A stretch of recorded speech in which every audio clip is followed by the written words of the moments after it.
నమస్కారం. అందరు బాగున్నారా? గడిచిన వీడియోలో మీరు చూపిన ప్రేమను బట్టి మీ అందరికీ హృదయపూర్వకమైన నమస్కారం. అయితే ఈరోజు మనము వేదన గురించి మాట్లాడుకుందాం. ఈ వేదన ప్రతి మనిషి జీవితంలో పిలిచో పిలవకుండానో ప్రతి ఒక్కరికి ఏదో ఒక చోట ఎదురవుతానే ఉండింది. ఈ వేదన అనేది కుటుంబ సభ్యుల ద్వారా రావచ్చు, లేదా బంధువుల ద్వారా రావచ్చు, లేదా స్నేహితుల ద్వారా రావచ్చు, లేదా నీ ఇరుగు పొరుగు వారి నుంచి రావచ్చు.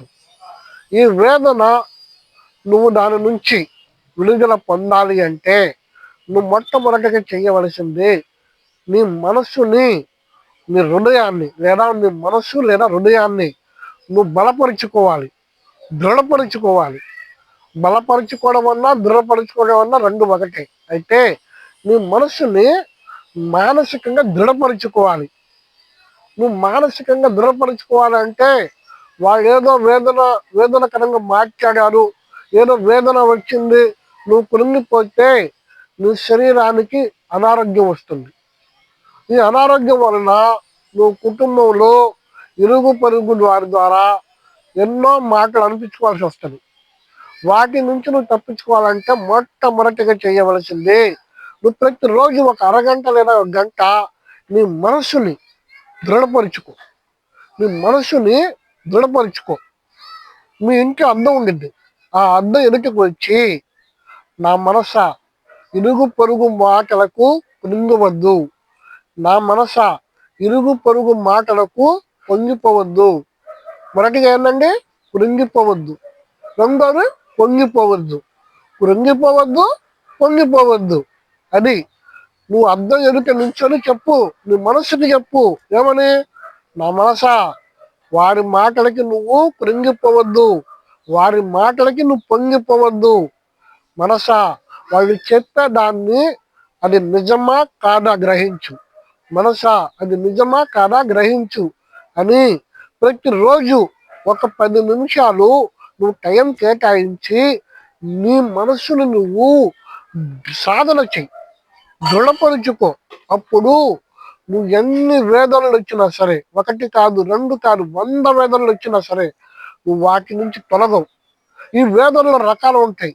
ఉద్యోగం రాలేదని వేదన, వివాహం కాలేదని వేదన, పిల్లలు పుట్టలేదని చెప్పి వేదన, కుటుంబంలో ఆర్థికంగా దిగజారిపోయామని వేదన, అప్పులు పాలయ్యామని వేదన. ఇలా ఎన్నో వేదనలు ఉన్నాయి. నేను 5 మాత్రమే చెప్పా. మరి మీ కుటుంబంలో ఎన్ని రకాలుగా వేదన పొందుతున్నారో అది మీరు కామెంట్ రూపంలో తెలియచేయండి. అయితే మీ అందరికీ ఒక మంచి విషయం, మీరు ప్రతిరోజు అద్దం దగ్గరికి వచ్చి, మనసా, ఓ నా మనసా, నా మాటలు విను, వారి మాటలకి కృంగిపోవద్దు, వారి మాటలకి నువ్వు పొంగిపోవద్దు, వారి మాటలకి నువ్వు కృషించిపోవద్దు అని నిన్ను నువ్వు మానసికంగా దృఢపరుచుకో, నిన్ను నువ్వు శారీరకంగా దృఢపరుచుకో. అప్పుడు నువ్వు 10 మందిలో ఎక్కడ ఉన్నా సరే నీ మనసు నీ అదుపులో ఉంటుంది, నీ మనసు నీ ఆలోచనలో ఉంటుంది, నీ మనసు నీ అదుపు ఆజ్ఞలో ఉంటుంది. అప్పుడు ఎన్ని వేదనలు వచ్చినా, ఎన్ని శోధనలు వచ్చినా, ఎన్ని ఆవేదనలు వచ్చినా సరే వాటి నుంచి నిన్ను కదిలించలేవు, వాటి నుంచి నిన్ను కదిలించలేవు. వాటన్నిటి నువ్వు ఒడిసి పట్టు. అయితే నీ జీవితంలో నువ్వు ముందుకు వెళ్ళడానికి ఈ పద్ధతిని ముందుకు సాధన చెయ్యి.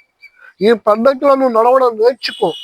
ఈ పద్ధతిలో నువ్వు నడిచేటప్పుడు ఎదురయ్యే ప్రతి వేదనని నీ కాళ్ళ కింద తొక్కిపట్టు, ఎదురయ్యే ప్రతి ఆవేదనని నీ కాళ్ళ కింద తొక్కిపట్టు. వాటన్నిటిని మెట్లుగా చేసుకొని నువ్వు దినదినము ఎదుగు. వాటన్నిటిని నువ్వు సోపానాలుగా చేసుకొని దినదినము అభివృద్ధి పొందు. వాటన్నిటిని నువ్వు ఆశీర్వాదాలుగా మార్చుకొని అనేకులకు మాదిరికరంగా ఉండాలి. నీలాంటి వాళ్ళు అందరూ సమాజంలో ఎదురవుతారు. వారిని నువ్వు ఆదరించు. అది నీ లక్ష్యం. అంతేగాని ఏదో ఆవేదన వచ్చిందని చెప్పి ముసుకేసుకొని మూలం కూర్చొని నడిస్తే నీ వేదన పోతుందా? అది కరెక్ట్ కాదు. ఈ రోజు నుంచి, ఈ క్షణం నుంచే అది వదిలేయి. ఈ వీడియో మీకు ఎలా అనిపించిందో మీ అమూల్యమైన సలహాలు, సూచనలు కామెంట్ రూపంలో తెలియచేయండి. మీ అందరికీ జై హింద్, జై జవాన్, జై కిసాన్, జై బోల స్వతంత్ర భారత్ కి జై.